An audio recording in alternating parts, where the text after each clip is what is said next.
اس کا دل کرتا ہے اپنے بچے کو مروائے.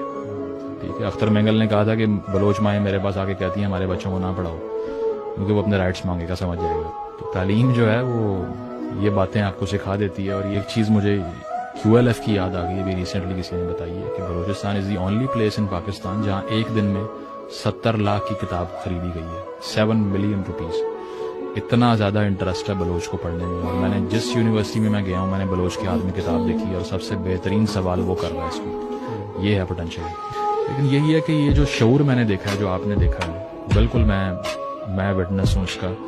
اسی لیے جو پشتون نوجوان ہیں, بلوچ نوجوان ہیں, میں نے دیکھا ہے کہ جو سفرنگ ہے ان کی بہت زیادہ, they are turning that into gold. اس کی وجہ کہ اگر وہ پڑھ رہے ہیں, سمجھ رہے ہیں باتوں کو, تو پھر فیوچر ان کا ہے. مجھے زیادہ دیر چل نہیں سکتے یہ معاملات, کیونکہ اگر سمجھ آ گئی مجھے تو میں وہاں سے چینج کا آغاز کروں گا. انڈرسٹینڈنگ جو اسپینوزا کہتا ہے is the end of all slavery. اگر مجھے سمجھ آ گئی کہ مجھے بیوقوف بنایا جا رہا ہے, میں سلیو نہیں رہوں گا اس کے بعد میں. So they are understanding, they are asking good questions.